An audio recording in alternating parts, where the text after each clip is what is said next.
Welcome to Slumbertainment. Get comfortable, close your eyes, and let yourself relax. Tonight's story is The First Battery, Preparing for Napoleon. Please like and subscribe for more restful content. Now let's begin. The letter had arrived 3 days ago, bearing the seal that made every natural philosopher in Europe hold their breath. Napoleon Bonaparte, first consul of France, requested a demonstration of Professor Alessandro Volta's electrical apparatus. The date was set for the 24th of March in the year 1800, and the location would be the Institut de France in Paris.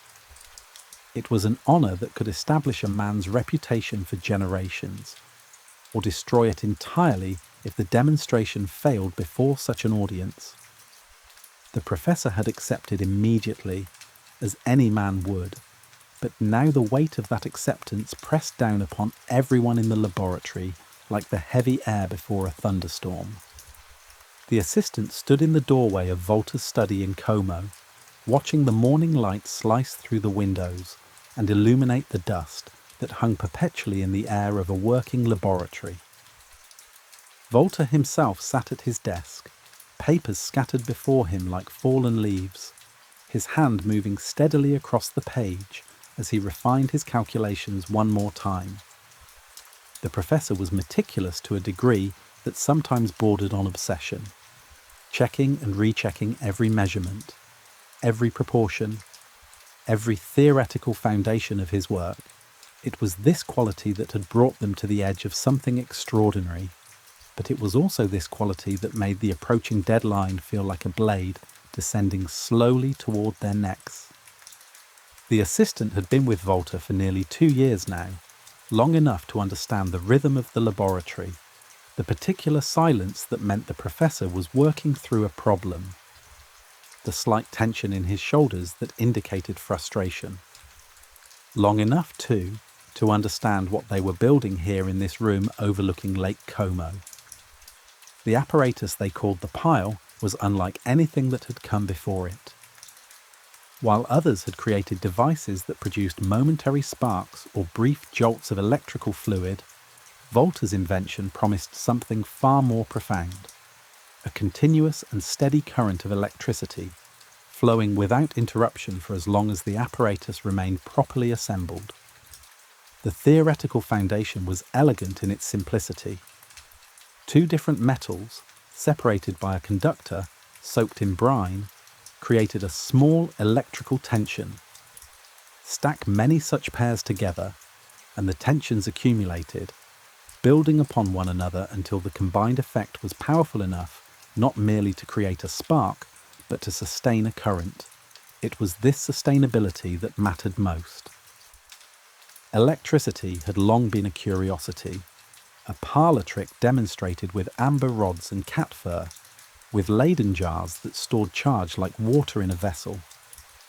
But Volta's pile promised to transform electricity from a curiosity into something useful, something that could perhaps be harnessed for purposes not yet imagined.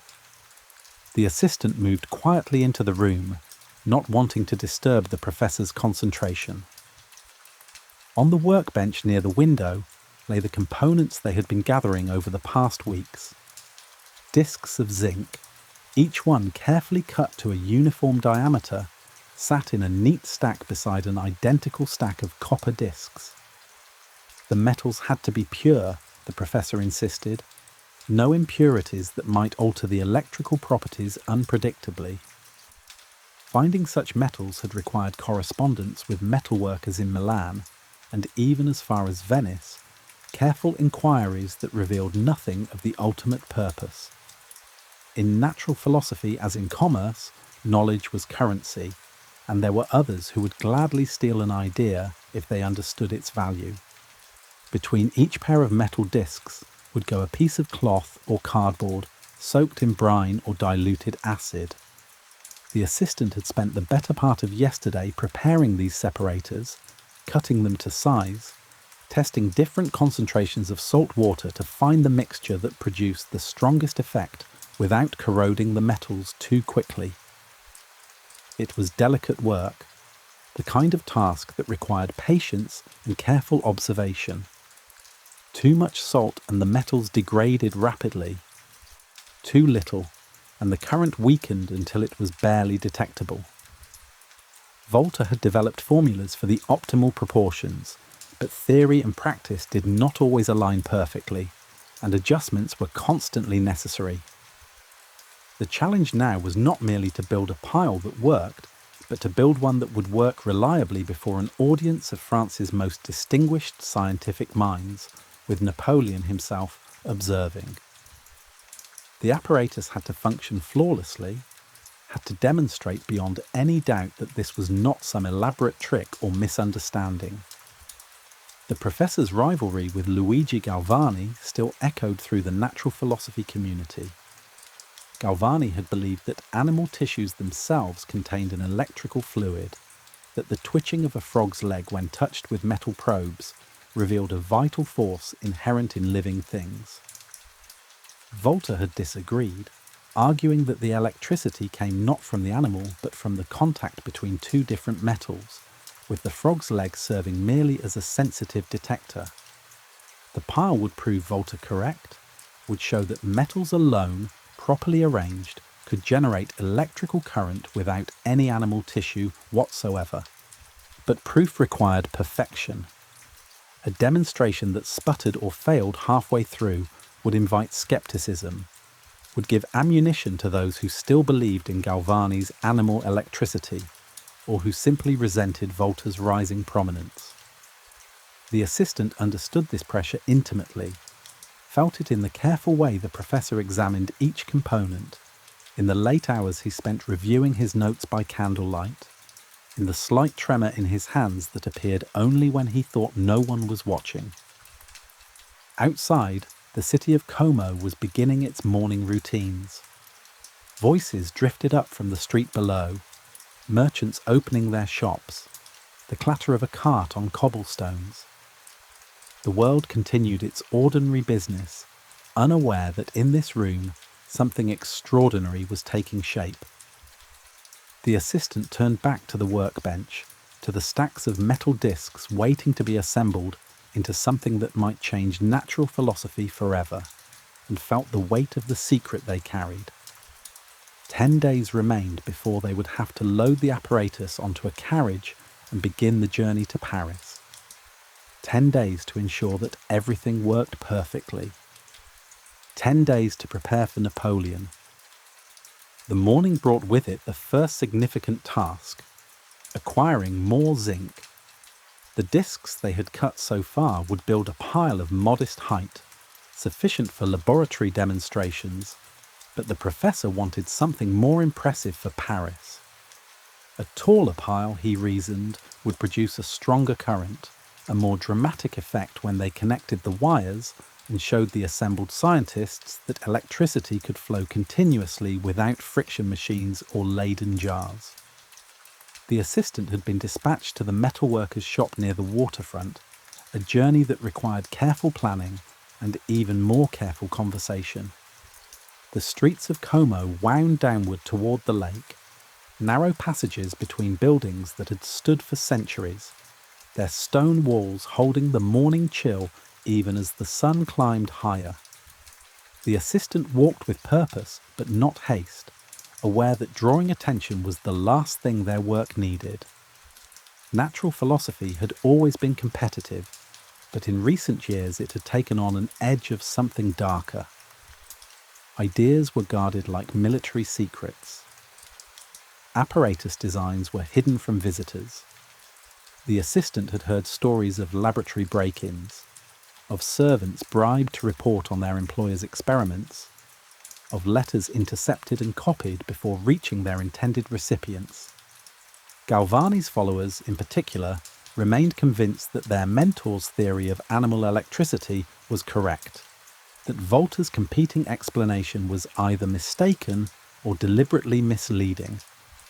Some of them worked in nearby cities, in Pavia and Milan, close enough to hear rumours, close enough to act on them if they learned something valuable. The assistant had been instructed to tell the metalworker only that the zinc was needed for chemical experiments, nothing more. The instruction was sound, but it meant navigating the conversation carefully, answering questions without revealing answers, maintaining the fiction of ordinariness while purchasing materials in quantities that were anything but ordinary. The metalworker's shop occupied the ground floor of a building that leaned slightly toward the water, as if the lake were slowly pulling it down into its depths. Inside, the air was thick with the smell of heated metal and coal smoke. The metalworker himself was a broad man, with forearms like tree trunks, his leather apron scorched and stained from years of labour. He looked up from his work as the assistant entered, his expression neutral but assessing. In a city like Como, everyone knew everyone else's business eventually, and a metalworker who asked no questions would soon have no customers at all. The assistant explained the need for additional zinc discs, uniform in size and thickness, as pure as could be obtained. The metalworker nodded slowly, wiping his hands on his apron. He asked about the quantity, and when the assistant provided the number, his eyebrows rose slightly. It was not an impossible request, but it was unusual. Most chemical experiments required far less material. The assistant offered an explanation about testing different formulations, about the need for multiple trials, words that were not precisely lies, but which left out everything that mattered. The metalworker accepted this with a grunt, named his price, and said the discs would be ready in 3 days. 3 days. The assistant calculated quickly, mentally reviewing the timeline that dominated every waking thought. They had 10 days total before departure. 3 days for the zinc meant 6 days remaining for final assembly and testing. It would be enough, but barely. There was no room for complications, no space for failed experiments or unexpected problems. The assistant agreed to the price, paid a deposit from the purse Volta had provided, and left the shop with the metalworker's assurance that the work would be done on time. Walking back through the morning streets, the assistant felt the peculiar tension of carrying knowledge that could need not be shared. In coffee houses and university halls across Europe, natural philosophers debated the nature of electricity, proposed theories, argued over interpretations of experiments. It was a communal enterprise built on correspondence and publication, on the free exchange of ideas. Yet here was Volta, working in relative isolation, sharing his progress with almost no one until he could present a completed demonstration that would silence all objections at once. It was a calculated risk, this secrecy. If someone else published a similar discovery first, all of Volta's work would be reduced to a footnote, a confirmation of someone else's priority, but if they succeeded in presenting the pile to Napoleon before anyone else understood what they had built, the professor's place in the history of natural philosophy would be assured. The assistant thought of the other laboratories, the other researchers who might be working on similar problems. In England, in Germany, in other Italian cities, men were experimenting with metals and electricity, trying to understand the forces that made a compass needle swing or caused lightning to strike. How many of them were close to the same insight that Volta had achieved? How many were separated from breakthrough by only a single inspired observation, a single correctly interpreted experiment? The thought was both thrilling and terrifying. They were in a race, whether they acknowledged it openly or not, and the finish line was that date in Paris, that demonstration before Napoleon and the Institut de France. Back at the laboratory, the professor was conducting tests with the discs they already possessed. He had assembled a small pile, perhaps 20 pairs of zinc and copper separated by brine-soaked cloth, and was measuring the electrical tension it produced using an electrometer of his own design. The instrument was delicate, a gold leaf suspended in a glass vessel, responding to even minute electrical charges by diverging from its resting position. As the assistant entered, Volta was making careful notes, recording the angle of divergence, correlating it with the number of metal pairs in the pile. The professor looked up, his expression questioning, and the assistant reported on the visit to the metalworker. 3 days for the additional zinc. Volta nodded, accepting this information without comment, then returned his attention to the electrometer. The gold leaf hung at a sharp angle, indicating a substantial charge. It was working. The principle was sound.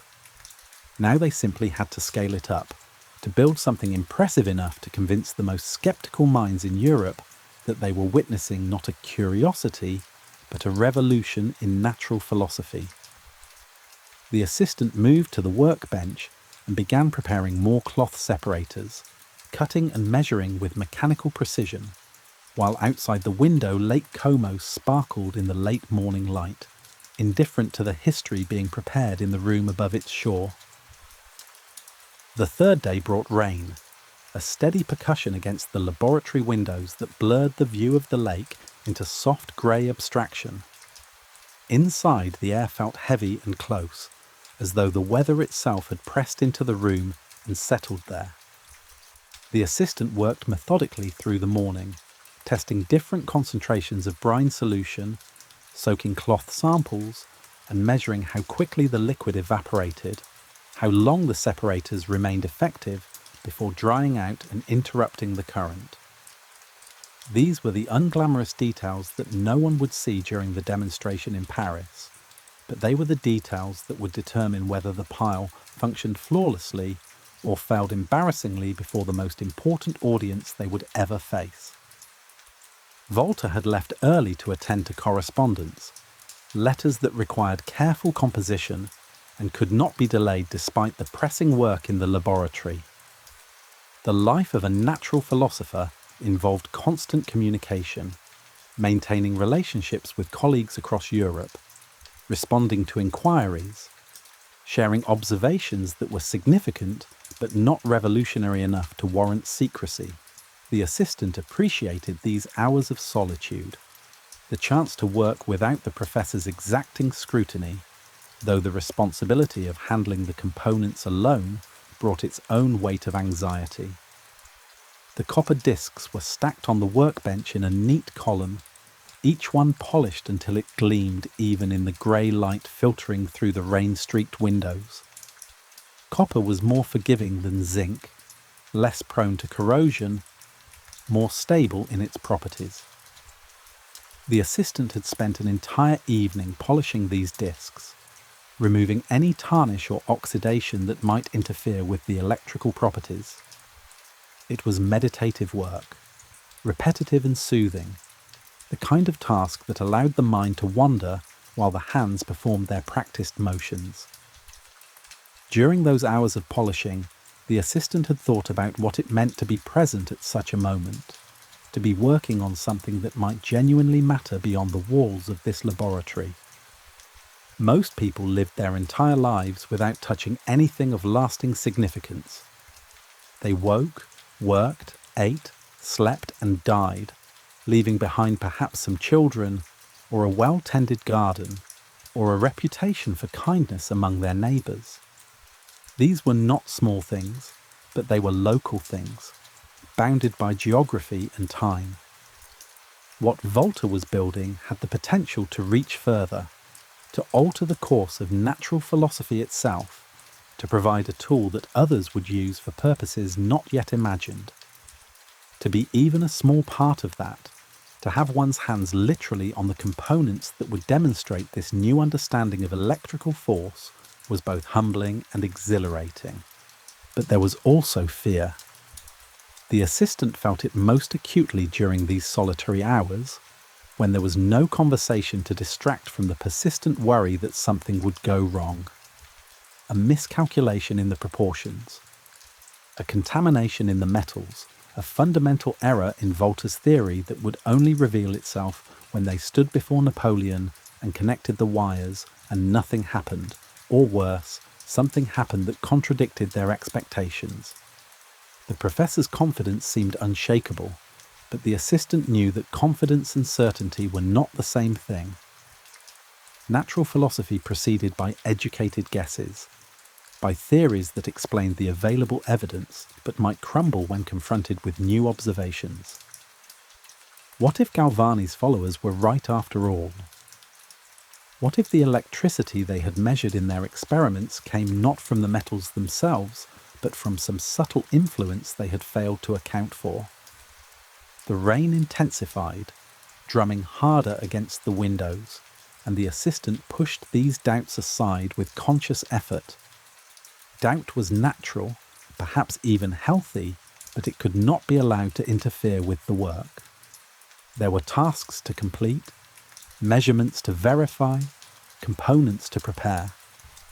The zinc discs would arrive from the metalworker tomorrow, and then the real assembly could begin, building the tall pile that would produce a current strong enough to be undeniable.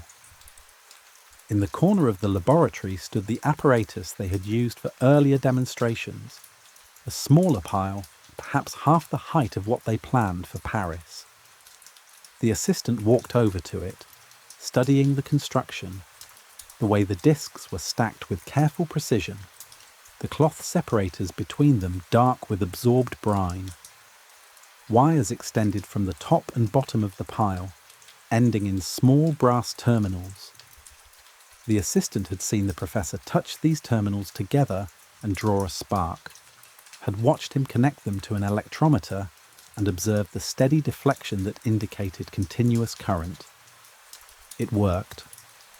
The question was whether it would continue to work reliably, whether they could build a larger version that would perform just as well, whether the theory that predicted this success would hold up under the scrutiny of minds far more sophisticated than the assistant's own.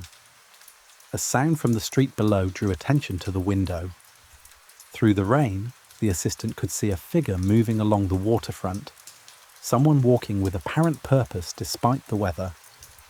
It was impossible to tell at this distance whether it was anyone of significance, anyone who might have an interest in Volta's work, but the sight triggered a familiar wariness. Como was not a large city. Visitors were noticed. Questions were asked. If someone from Milan or Pavia had heard rumours about the professor's work, if they suspected that something important was being prepared, they might send an agent to observe, to listen to conversations in taverns, to befriend servants who might repeat what they had heard in a household. The assistant stepped back from the window, suddenly conscious of being visible from the street, of how the laboratory's lit windows might advertise that work was being done even on a rainy afternoon when most sensible people were indoors by their fires. Paranoia, perhaps, but not unreasonable paranoia. The stakes were high enough to justify caution. Natural philosophy might seem like a realm of pure thought and dispassionate inquiry, but it was also a arena where reputations were built and destroyed, where priority of discovery meant everything, where being second to publish a finding meant being forgotten by history. The assistant returned to the workbench and resumed the work of preparing separators, cutting cloth into uniform circles, soaking them in brine solution, testing their conductivity. Outside, the rain continued its steady rhythm, and the grey afternoon deepened toward evening. Tomorrow the zinc would arrive. Tomorrow they would begin building the pile that would travel to Paris. Tomorrow they would be one day closer to either triumph or disaster, and there was no way to know which until they stood before Napoleon and demonstrated what they had built, what they believed they understood about the nature of electricity and the power of metals to generate it continuously, endlessly, as long as the apparatus remained intact. The zinc arrived as promised on the fourth day, delivered by the metalworker's apprentice in a wooden crate that smelled of oil and metal filings. The assistant counted the discs carefully, examining each one for uniformity and quality. They were well made, precisely cut, their surfaces smooth and free of obvious impurities. The metalworker had done excellent work, and the assistant made a mental note to ensure he received a commendation along with final payment. In a city like Como, maintaining good relationships with skilled craftsmen was essential, and there was always the possibility that they would need his services again for future experiments. Volta arrived shortly after the delivery, his mood buoyant despite the persistent grey weather. He examined the zinc discs with obvious satisfaction, holding one up to the window light, checking its thickness against a brass caliper. The professor had a particular way of handling apparatus components, almost reverent, as though each piece were a sacred object rather than simple manufactured metal. It was this attention to detail, this refusal to accept anything less than optimal materials and construction, that had brought them to the verge of success. Other natural philosophers might have been satisfied with approximate measurements and rough prototypes, but Volta demanded precision in all things. They spent the remainder of the morning organising the components for assembly. The zinc discs went into one stack, the copper into another, arranged on the workbench in perfect alignment. Between them lay the cloth separators, now thoroughly soaked in brine solution, their surfaces glistening wetly in the lamplight. The professor had calculated that they would need 60 pairs of discs to create the effect he desired, a pile tall enough to be visually impressive and powerful enough to produce a current that would register dramatically on his measuring instruments. 60 pairs meant 120 metal discs, plus 120 separators, each positioned with absolute precision to ensure uniform contact throughout the entire column. The assembly process began after lunch and immediately revealed itself to be more challenging than anticipated. The discs had to be stacked perfectly vertical, with no tilting or misalignment that might cause the pile to topple. Each separator had to be centered exactly between its metal neighbors, wet enough to conduct but not so saturated that brine dripped down and pooled at the base. The professor worked with steady concentration, placing each disc with careful deliberation while the assistant held the growing pile stable and handed him components in sequence. It was delicate work that required both patience and physical steadiness.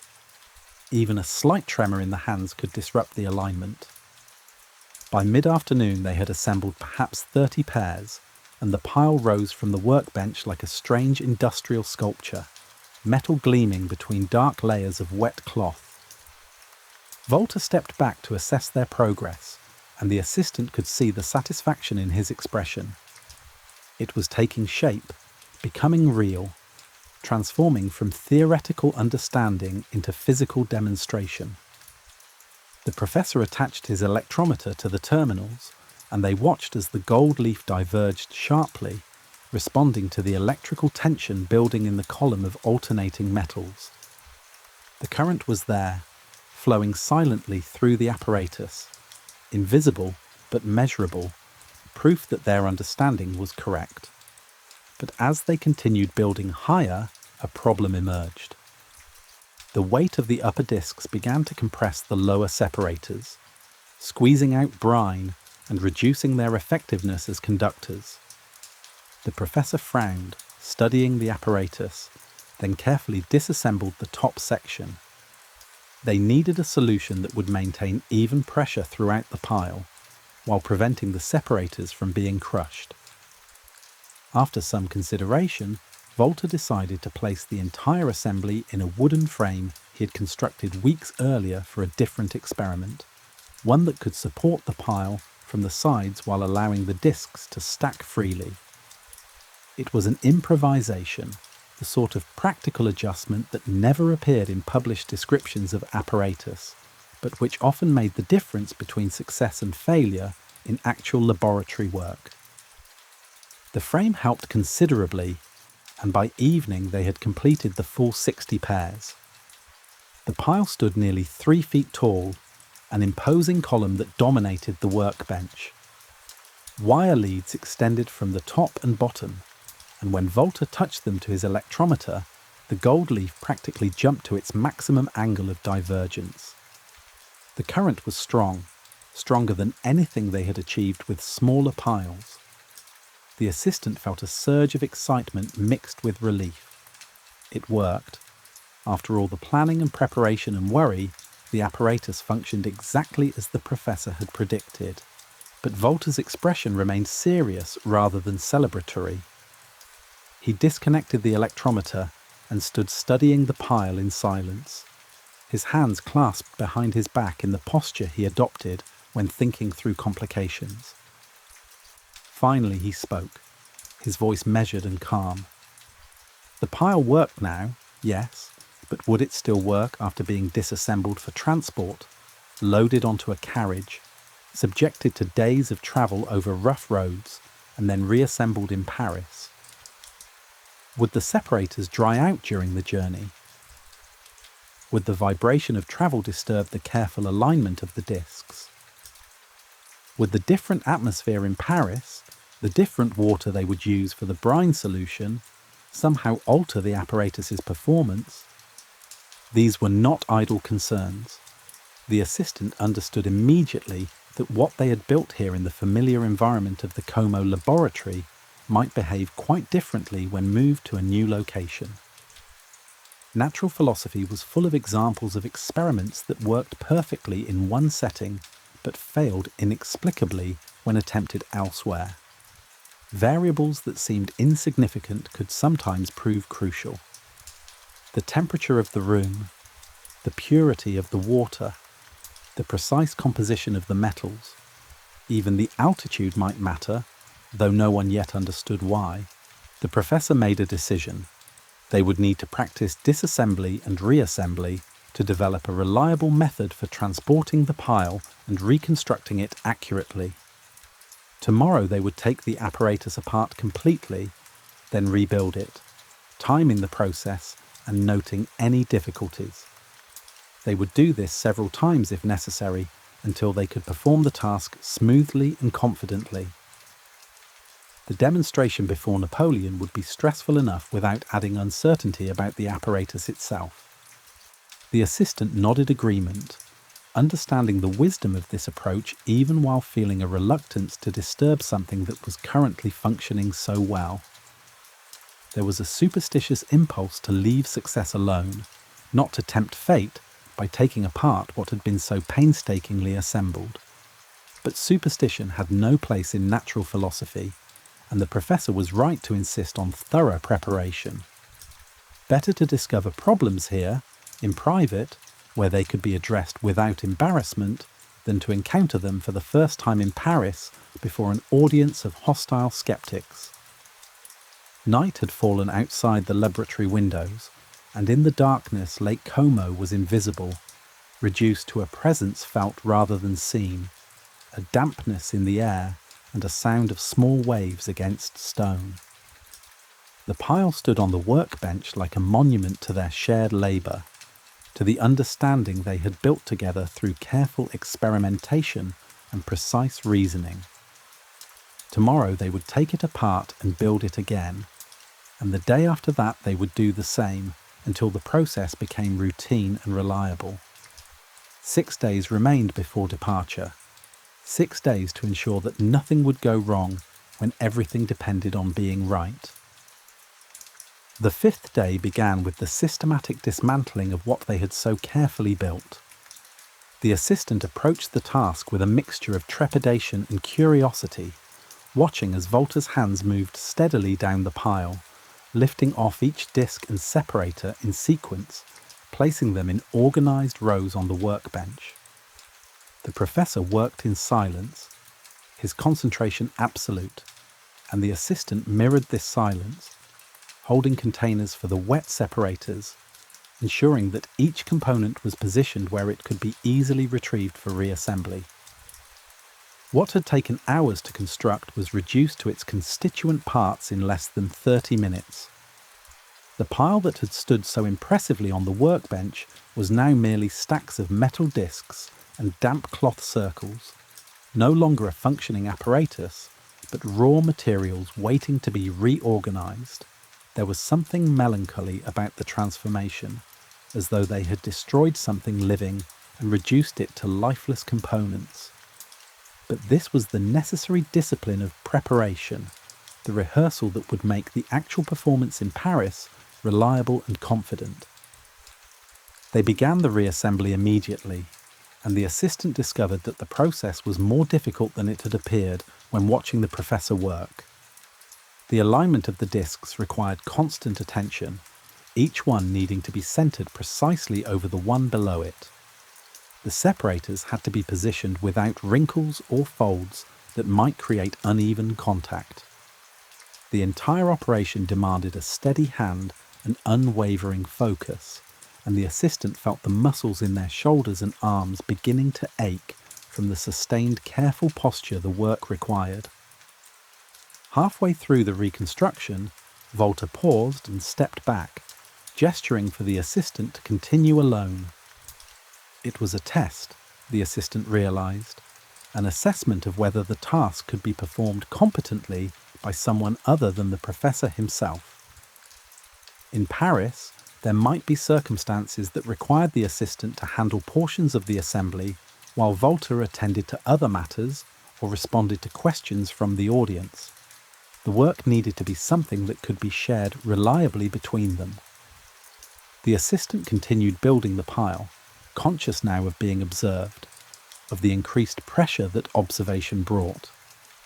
Each disc seemed heavier, each separator more likely to slip out of alignment, but the assistant pushed through the discomfort, drawing on the memory of watching Volta's technique, replicating the careful, deliberate motions that ensured precision.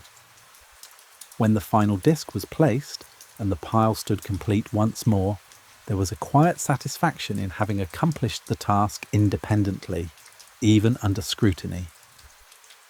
Volta connected the electrometer, and they both watched as the gold leaf diverged exactly as it had before. The current flowed with the same strength. The apparatus performed identically. The reassembly had been successful. The professor nodded his approval, and they spent the next hour discussing the process, identifying which steps were most critical, where the greatest care was needed, how they might make the operation more efficient without sacrificing accuracy. In the afternoon, a visitor arrived at the laboratory, an unexpected interruption that brought with it a spike of anxiety. The man was a colleague of Volta's from the university at Pavia, a natural philosopher named Gattoni, who specialized in meteorological observations. He had come to Como on other business and thought to call on the professor while passing through the city.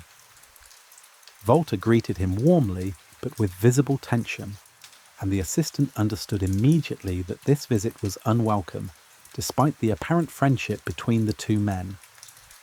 Gattoni's eyes moved naturally around the laboratory as they spoke, taking in the apparatus and materials with the trained observation of someone who understood what he was seeing. He noticed the pile on the workbench, asked casual questions about what Volta was working on currently, whether any interesting results had emerged from recent experiments. The professor answered vaguely, describing general investigations into electrical phenomena, mentioning nothing about Napoleon or Paris or the specific nature of the pile's construction. But the assistant could see that Gattoni's interest was piqued, that he sensed something significant was happening, even if he could not identify exactly what it was. The conversation lasted perhaps 20 minutes, polite and superficially cordial, but charged with undercurrents that would have been invisible to anyone not aware of how competitive natural philosophy had become.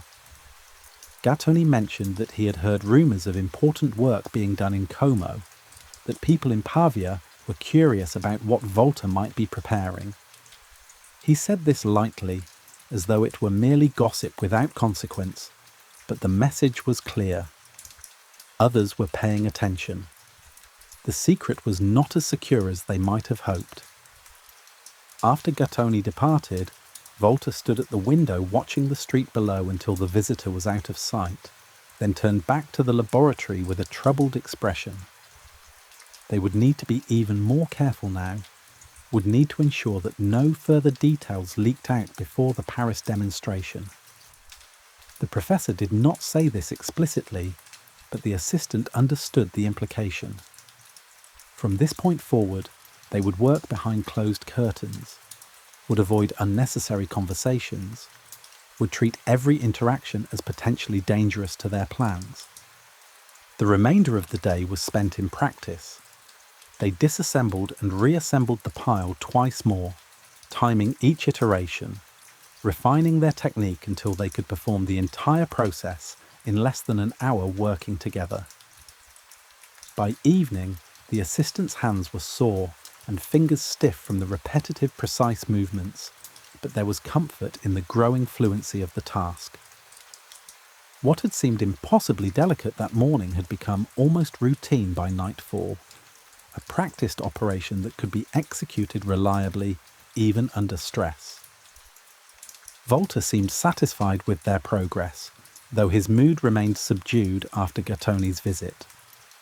He made notes about the assembly process, documenting the optimal sequence of steps, recording the measurements and proportions that yielded the best results. These notes would travel with them to Paris, a reference they could consult if memory failed or if circumstances required modifications to their procedure. As the assistant prepared to leave the laboratory that evening, Volta spoke quietly, almost as if to himself. 5 days remained before their departure. 5 days to ensure everything was ready, to anticipate every possible complication, to prepare for the moment when they would stand before Napoleon and demonstrate that they understood something fundamental about electricity that no one else had yet grasped. The words hung in the air like a benediction or a curse, and the assistant carried them out into the darkening streets of Como, where ordinary life continued its rhythms, unaware that something extraordinary was being prepared in the room overlooking the lake. The 6th day brought a different kind of challenge, one that had nothing to do with metals or electrical theory, but everything to do with the practical realities of transporting a delicate apparatus across hundreds of miles of uncertain roads. Volta had commissioned a specialized wooden case from a carpenter in the city, and it arrived that morning wrapped in canvas and smelling of fresh varnish. The case was lined with felt and divided into compartments, each sized to hold specific components of the pile during travel. It was beautifully made, the joints tight and precise, the wood selected for strength without excessive weight. The assistant helped unpack the case and began the process of fitting each component into its designated space. The zinc discs nested into one compartment, the copper into another, each separated by layers of soft cloth to prevent scratching or damage during the journey. The separators would travel in sealed containers, kept moist until they were needed for final assembly in Paris. The electrometer and other measuring instruments had their own protective niches, cushioned against shock and vibration. As they worked, Volta explained his reasoning behind each design choice. The case needed to be sturdy enough to protect the contents, but light enough to be manageable during loading and unloading. It needed to be inconspicuous, nothing that would draw unwanted attention or advertise that it contained valuable scientific apparatus. The professor had even considered the psychological effect of the case's appearance, wanting something that looked professional and serious, but not ostentatious. When they stood before Napoleon, every detail would matter, including the way they presented and handled their equipment. The packing process took most of the morning, and by the time they finished, the assistant had developed a deep appreciation for the complexity of what they were attempting. Scientific demonstrations in laboratory settings were one thing, controlled environments where variables could be managed and problems addressed without an audience watching, but transporting an experiment across international borders, reassembling it in an unfamiliar location, and performing it flawlessly before the most critical observers imaginable was something else entirely. The margin for error was essentially zero. In the afternoon, Volta turned his attention to the presentation itself, to the words he would use to explain the pile's operation to Napoleon, and the assembled scientists at the Institut de France. He spoke aloud as he paced the laboratory, rehearsing his explanation, refining his phrasing. The assistant listened, occasionally offering observations when the professor seemed receptive to feedback. The explanation needed to be clear enough for non-specialists to follow, but detailed enough to satisfy expert scrutiny. It needed to acknowledge Galvani's prior work respectfully, while demonstrating why the animal electricity theory was insufficient. It needed to convey the significance of continuous current without overstating claims or making promises that the apparatus could not fulfill. The assistant noticed how Volta's voice changed during these rehearsals, becoming more formal, more measured, adopting the rhythms of public discourse rather than the casual shorthand of laboratory conversation. This was a performance they were preparing, not merely a demonstration of equipment. The professor would need to project confidence and authority to command the room's attention, to anticipate objections and address them before they could be fully articulated. Natural philosophy was not just about being correct. It was about convincing others that you were correct, and those were not always the same thing. A letter arrived in the late afternoon, delivered by a postal courier who seemed unaware of its significance. The seal was from Paris, from the Institut de France itself, confirming the arrangements for their demonstration. The date remained firm, the 24th of March. The location would be the Institute's main lecture hall. Volta would have 2 hours for his presentation, including time for questions and examination of the apparatus by other natural philosophers. The tone of the letter was formal and courteous, but the assistant detected an undercurrent of expectation, perhaps even skepticism. The Institute's members were not easily impressed. They had seen countless demonstrations of electrical phenomena over the years. If Volta wanted to claim he had achieved something genuinely novel, he would need to provide incontrovertible evidence. The professor read the letter twice, then set it aside with a nod that suggested he had expected exactly this level of formality and constraint.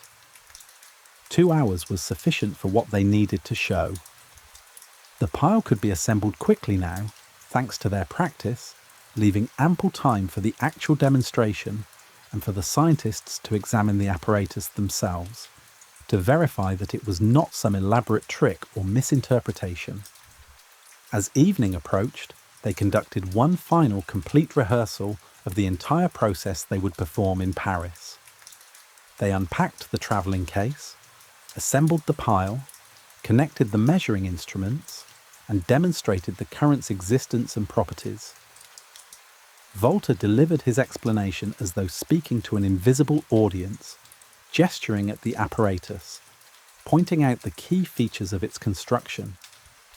The assistant played the role of skeptical observer, asking the kinds of questions that might come from the Institute's members, challenging the professor to justify his interpretations. It was exhausting work, this rehearsal, demanding both physical precision and mental clarity. But by the time they finished, the assistant felt a growing confidence that they were as prepared as they could reasonably be. The apparatus worked reliably. The presentation was coherent and compelling. The travelling arrangements were sound. What remained now was the journey itself and the actual demonstration, variables they could prepare for but not fully control. Volta seemed to share this cautious optimism. As they packed everything away for the night, he spoke about the broader implications of their work, about how the pile might be used by other natural philosophers to investigate electrical phenomena more systematically. A reliable source of continuous current could open entire new avenues of research, could make possible experiments that were currently impossible with friction machines and Leyden jars. This was why the demonstration mattered so much, why it was worth the anxiety and the secrecy and the elaborate preparations. They were not simply showing off a clever apparatus, they were offering a tool that might transform their entire field, The assistant walked home through Como's dark streets that evening, thinking about tools and transformation, about how a properly arranged stack of metal discs could somehow generate an invisible force that made gold leaves diverge and cause sparks to jump across gaps. The theoretical understanding was there, the mathematics worked, the experiments confirmed the predictions, but there remained something mysterious and wonderful about it all, something that provoked not just intellectual satisfaction, but genuine awe.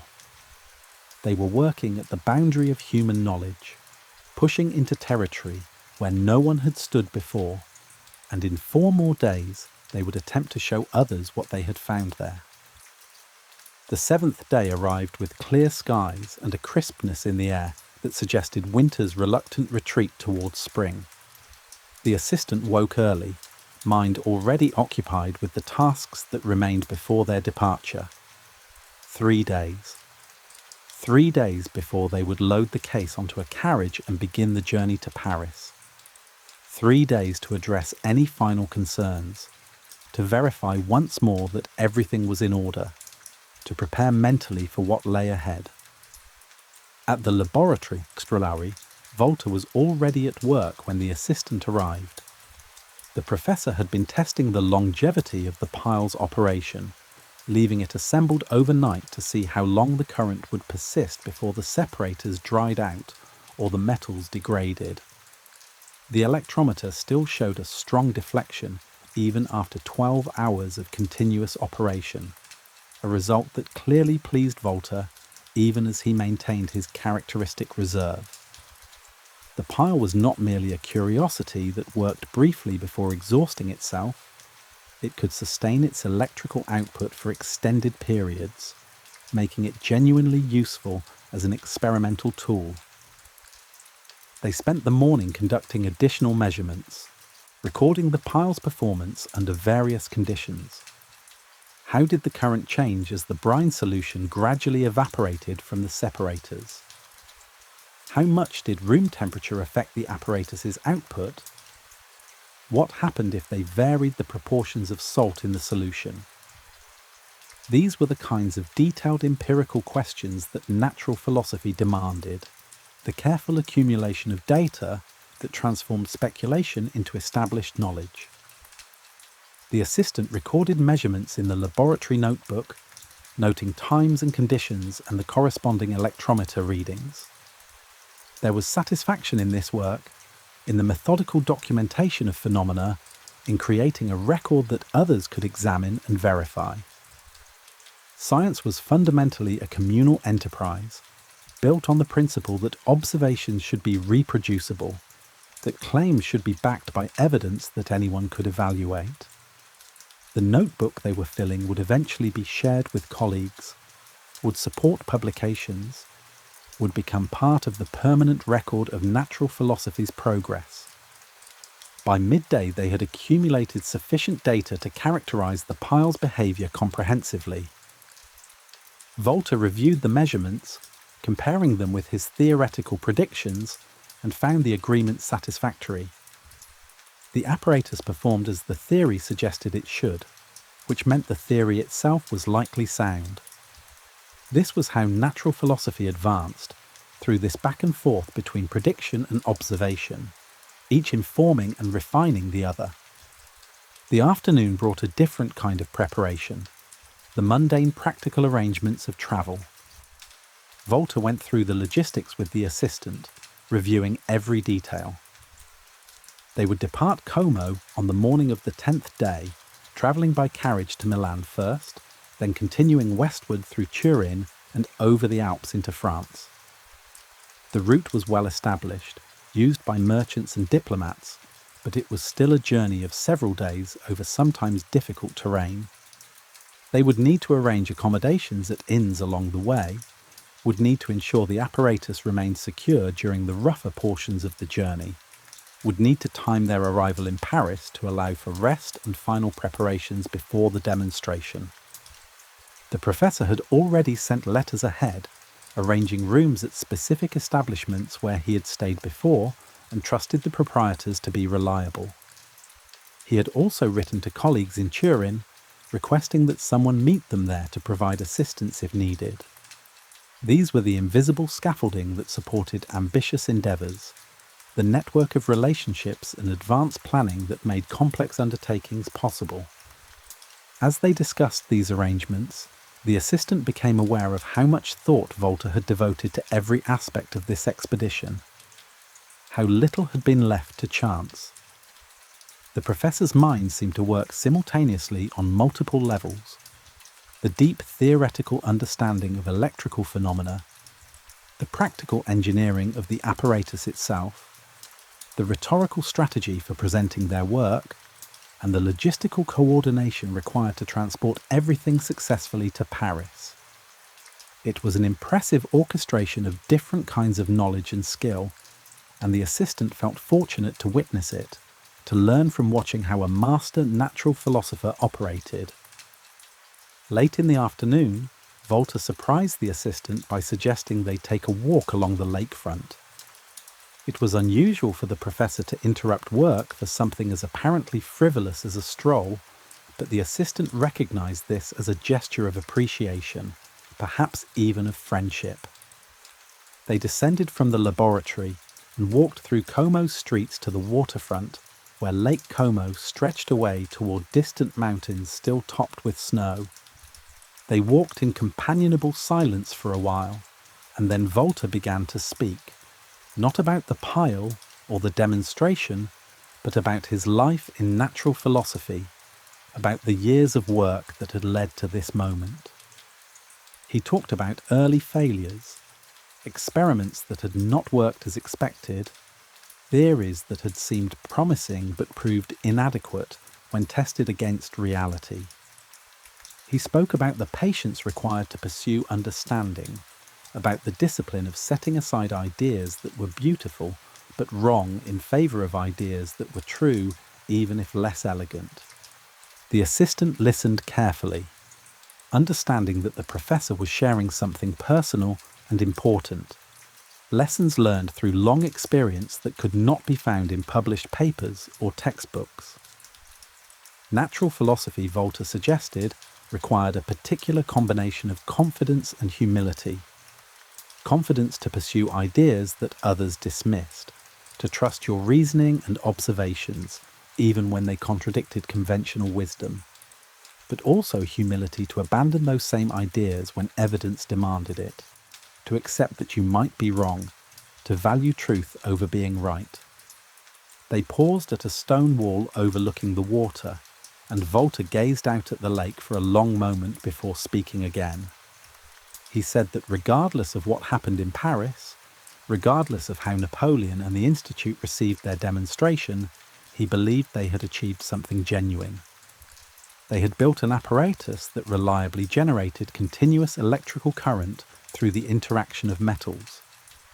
That fact could not be undone by skepticism or criticism. The pile worked.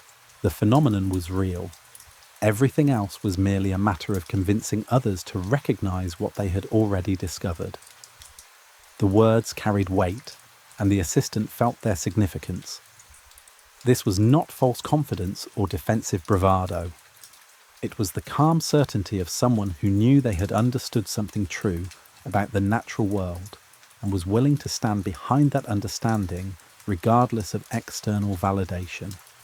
It was the kind of intellectual courage that defined the greatest natural philosophers, the willingness to be judged by reality rather than by opinion.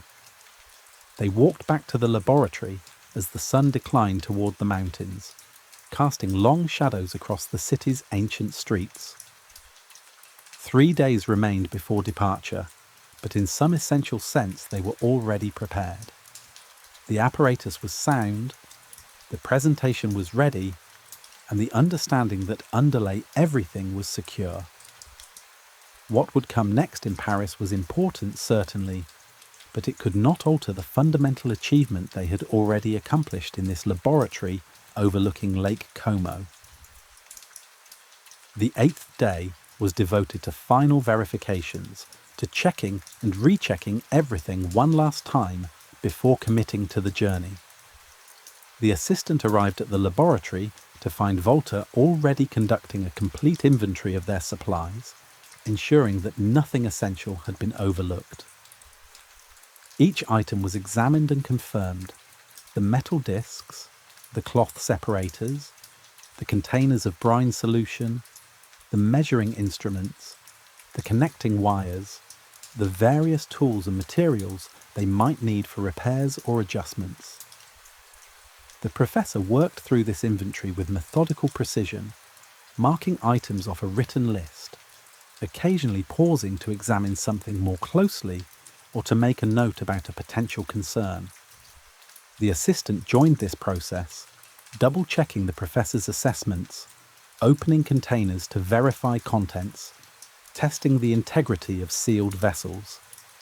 It was tedious work, repetitive and unglamorous, but absolutely necessary. A single missing component discovered only after reaching Paris could derail the entire demonstration. Better to spend hours now confirming that everything was present and properly prepared than to face disaster later due to an oversight. As they worked, a troubling thought occurred to the assistant. What if the pile's performance changed during travel? Not from physical damage or lost components, but from some subtle alteration in conditions that affected its electrical properties. The metals might oxidize differently in the various atmospheres they would pass through. The altitude changes crossing the Alps might somehow influence the apparatus's behavior.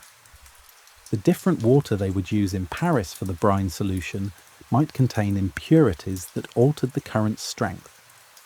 These were not idle worries, but genuine scientific concerns, variables that could matter even though current understanding provided no clear way to predict their effects. The assistant voiced these concerns to Volta, who listened carefully before responding. The professor acknowledged that such variables could theoretically matter, but pointed out that they had tested the pile under various conditions here in Como and found its performance robust and consistent. More importantly, they would have time in Paris before the demonstration to reassemble the apparatus and verify its operation to make adjustments if needed. If something unexpected did occur, they would have the opportunity to address it, rather than discovering the problem only when standing before Napoleon. This response was characteristic of Volta's approach to natural philosophy: acknowledge uncertainties honestly, but don't allow them to paralyze action. Perfect knowledge was impossible. There would always be variables that could not be completely controlled or understood. The task was to manage risks as thoroughly as possible while accepting that some residual uncertainty was inevitable. Progress required moving forward despite incomplete information, trusting that careful preparation and sound reasoning would be sufficient even if they could not guarantee every possible outcome. By afternoon, the inventory was complete and everything had been confirmed present and properly prepared. They packed the travelling case one final time, practicing the arrangement of components to ensure they could perform this task efficiently on the morning of departure. Each item had its designated place.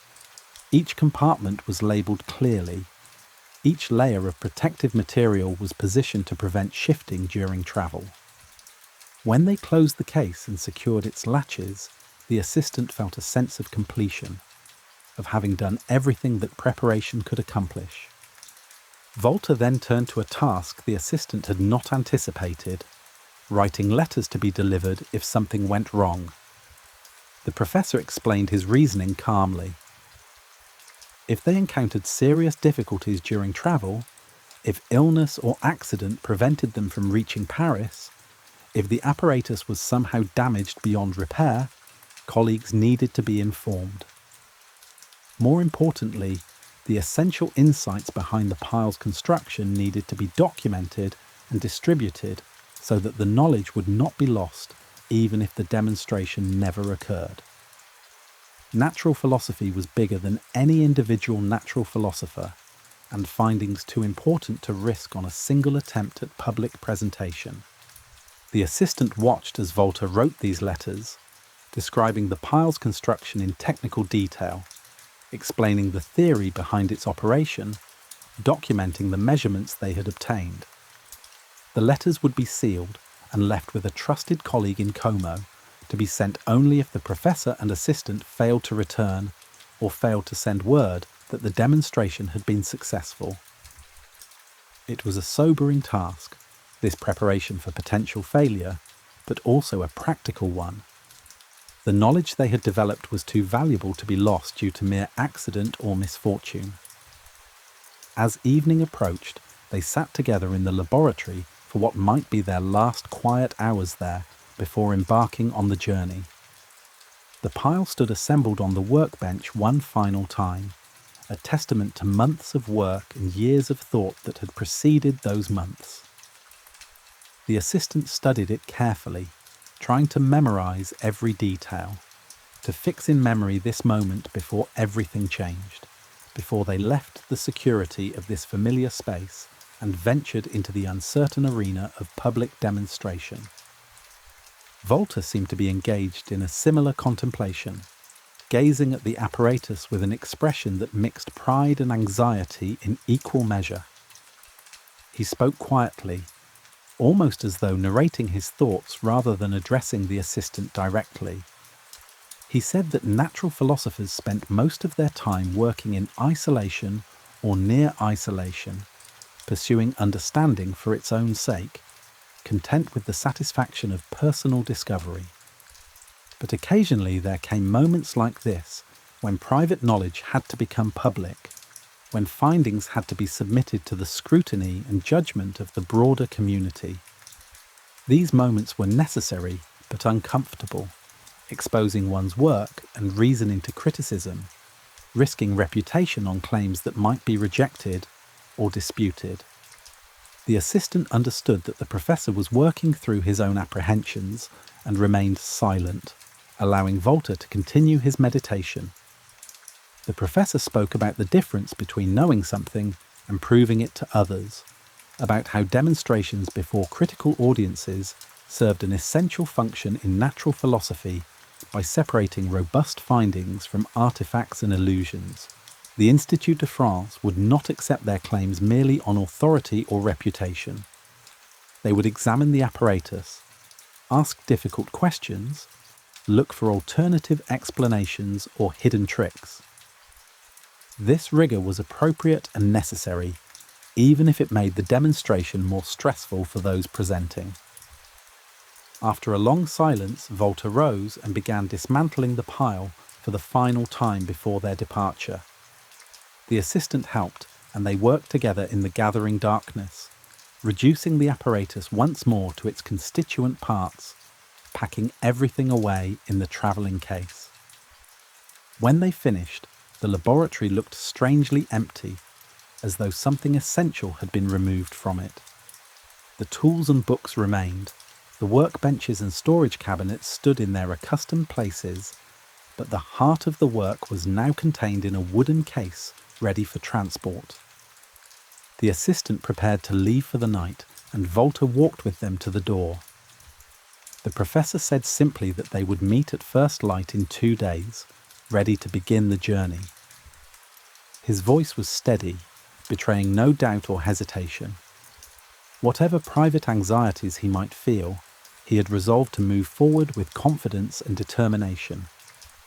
The assistant nodded agreement and stepped out into the Como evening, where ordinary life continued around them, where merchants closed their shops and families gathered for evening meals, where no one knew that in 2 days a journey would begin that might change natural philosophy forever, or might end in failure and disappointment before the most powerful man in Europe. The 9th day passed in a strange suspension between anticipation and routine. There was little left to do in terms of preparation, yet the assistant found it impossible to settle into any activity that did not relate somehow to the approaching journey. The morning was spent at home, organising personal belongings for travel, selecting clothes appropriate for presentation before distinguished company, ensuring that everything needed for several weeks away from Como was properly arranged. These mundane tasks felt disconnected from the magnitude of what they were attempting, yet they were necessary nonetheless. One could not appear before Napoleon in travel-stained clothing or without proper provisions for the journey. By afternoon, the assistant could no longer remain away from the laboratory and returned there to find Volta engaged in similar restless activity. The professor was reviewing his notes one more time, rehearsing key phrases of his presentation, making minor adjustments to wording. It was clear that further practice would yield no real improvement, that they had reached the point where additional preparation might actually be counterproductive, leading to overthinking and second-guessing. But neither of them seemed capable of simply waiting passively for morning to arrive. They talked instead about the journey itself, about the route they would take and what they might encounter along the way. Volta had travelled to Paris before, years earlier, and he described the experience for the assistant's benefit. The road through Turin was generally good, well maintained for diplomatic and commercial traffic. The Alpine crossing could be challenging depending on weather, but at this time of year the passes should be clear enough for careful travel. Once in France, the roads improved significantly, particularly as they approached Paris. The entire journey would take approximately 5 days if conditions remained favourable, possibly longer if they encountered delays. The professor emphasised that they would not rush. Better to arrive a day or two early and have time to rest than to push too hard and arrive exhausted. The demonstration itself would be physically and mentally demanding, requiring sustained concentration and clarity of thought. They needed to be at their best when they stood before the institute, and that meant managing the journey sensibly rather than treating it as a race against time. As evening approached, they were interrupted by an unexpected visitor. A messenger arrived bearing a letter from Milan, from a natural philosopher named Configliacci, who had somehow learned about the upcoming demonstration. The letter was carefully worded, congratulating Volta on the invitation to present before Napoleon, expressing interest in the professor's current work, and requesting permission to attend the demonstration in Paris if circumstances allowed. The tone was friendly and collegial, but the assistant detected an undercurrent of something else, a competitive edge that suggested Configliacci might prefer to see Volta fail rather than succeed. Volta read the letter twice, his expression unreadable, then set it aside without immediate response. He said nothing about it directly, but the assistant understood that the letter represented precisely what they had feared. Their work had not remained as secret as they had hoped, and others in the natural philosophy community were paying close attention to what would happen in Paris. The demonstration would be scrutinised not just by Napoleon and the Institute members, but by colleagues throughout Europe who would hear reports and form their own judgments about Volta's claims. This realisation added another layer of pressure to an already stressful situation, but it also clarified what was at stake. They were not simply demonstrating an interesting apparatus for an appreciative audience. They were making a claim about the nature of electricity that would be evaluated, challenged, and either accepted or rejected by the entire community of natural philosophers. Success would establish Volta's reputation and advance understanding of electrical phenomena. Failure would damage both the professor's standing and the credibility of the metallic electricity theory he had championed against Galvani's alternative. The weight of these stakes settled over the laboratory like physical pressure, and for a long moment neither of them spoke. Then Volta rose and walked to the window, looking out over Lake Como in the fading light. He spoke quietly, almost as though reminding himself rather than addressing the assistant. He said that they had done everything possible to prepare, that the apparatus worked reliably, that the theory was sound. Whatever happened in Paris would reveal truth rather than create it. The pile either demonstrated continuous current from metallic contact or it did not, and no amount of anxiety or hope would change that fundamental reality. The assistant found comfort in this perspective, in the idea that they were not really being judged so much as serving as instruments through which natural phenomena would reveal themselves. The demonstration was not about Volta or the assistant, or even about Napoleon. It was about whether their understanding of electricity corresponded to actual physical processes in the world. That was either true or false, and the demonstration would simply make the answer visible to others. They spent the final hour before darkness fell going through the travelling case one last time, not to check contents but simply to be certain everything was secure for the morning's departure. Each item was in its place, each compartment properly packed. The case itself showed no signs of damage or weakness. Everything was as ready as human effort could make it.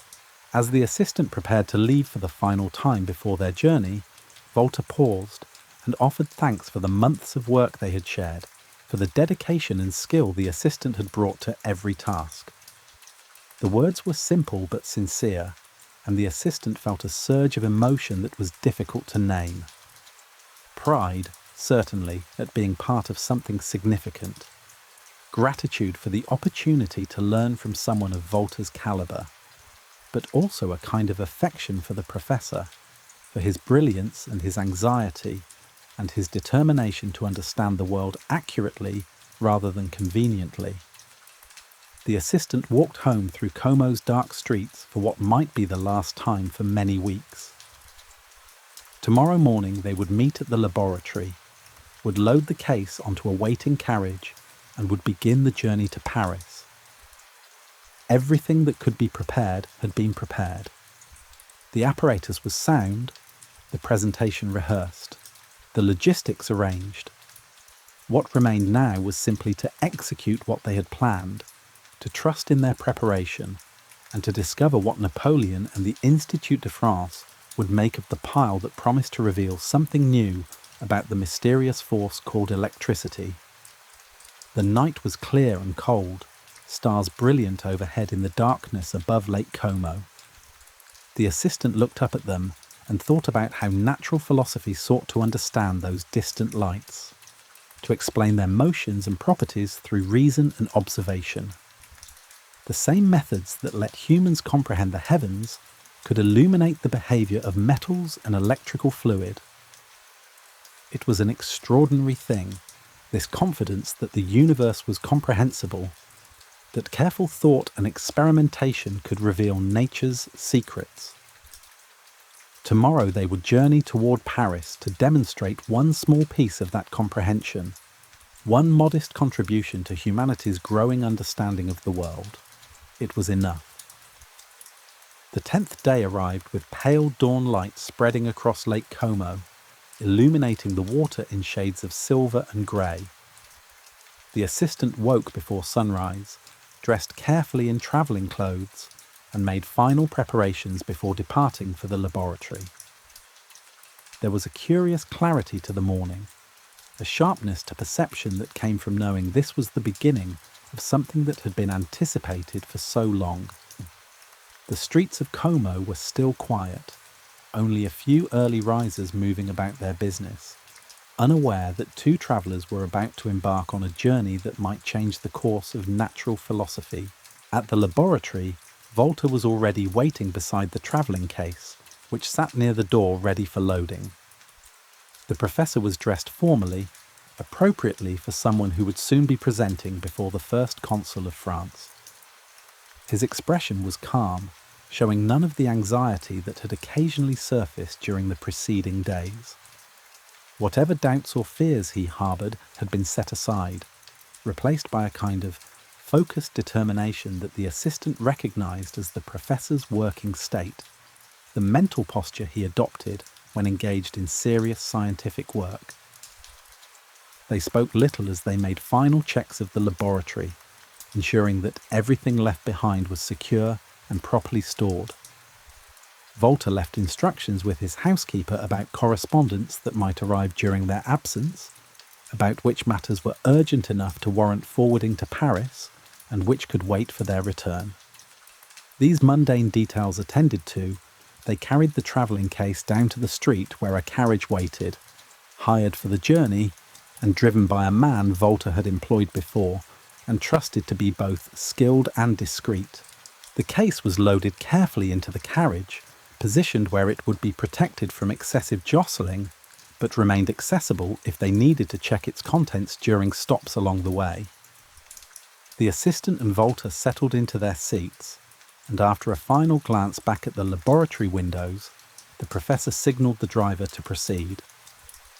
The carriage moved forward, wheels rumbling on cobblestones, and Como began to fall away behind them as they headed toward the road that would take them first to Milan, then westward toward Turin and the Alps beyond.